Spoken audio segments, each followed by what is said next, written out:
Hey, how you doing? I hope you're okay today. And it being Friday, I hope you have some reasonable plans for the weekend. Weather, though, not being very exciting. And talking of the weather and not being very exciting, Archie's back from holiday. Say hello, Archie. Whee. What I want to do is, with today, is to start a little series of videos about cognitive fallacies, logical fallacies, which are ways in which our brain, deliberately or not deliberately, subconsciously, deals with certain arguments, with certain logical stream of thinking, but actually in a maladaptive way. Maladaptive being another fancy word, I suppose, for not fit for purpose. And there's several of these, and I'm sure you're potentially familiar with some. But also, if you're not, I urge you after watching this video is to go out there and try to spot them, especially in public discourse. Or in the way people in your life interact with you, and see if it's actually something that you can identify.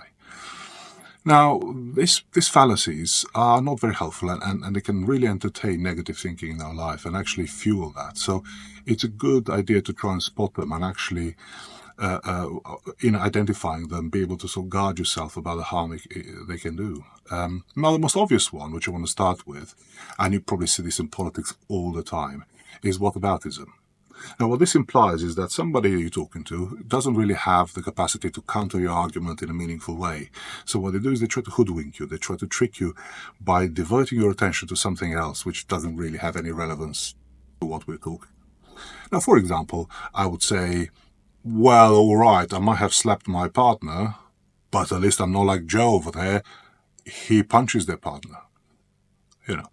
Or I would say, okay, I might not do a lot around the house.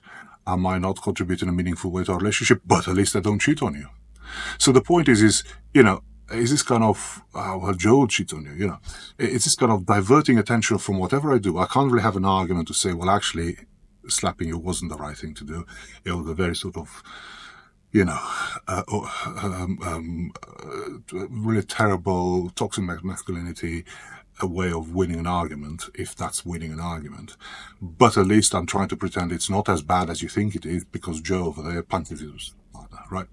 So what I'm trying to do is to say, well, whatever it is you think I'm doing wrong, well, what about them? They're doing it even worse, which really is irrelevant. So, for example, if we as a country decide that human rights aren't a thing anymore, and we put people in prison for being gay, for example, we can then say, well, but what about that country? They kill the gay people, not just imprison them, so they're much worse. It really isn't a thing, something that you can genuinely counter any sort of argument by always showcasing, by trying to draw my attention to something else and pretend that's even worse, and therefore I should be pleased with the status quo. So next time you're in a relationship with your friends, with your partner, or you look in a place of work, how many times have you seen a boss saying things like, well, all right, pay isn't great, but what about them? The conditions over there are even worse. That's really not relevant. The point is that the conditions in my workplace, the pay I'm getting, the atmosphere, blah, blah, isn't good enough. I want you to do something about it. It really doesn't matter to me whether that place is worse or not. What are we going to do about our problem? And this is something that people use a lot, because what they're trying to convince you is, you don't like it, well, tough, because others have got it worse. And that may well be the case, but it's still irrelevant for the discussions we have. You cannot hide a point you cannot win, or you cannot defend morally or ethically, or sometimes even legally, by pretending that somebody's got it a lot worse.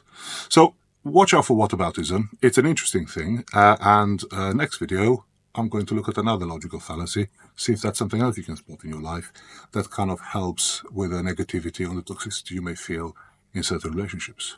But until then, remember, I'll start again. Until then, have a lovely weekend and all the very best to you.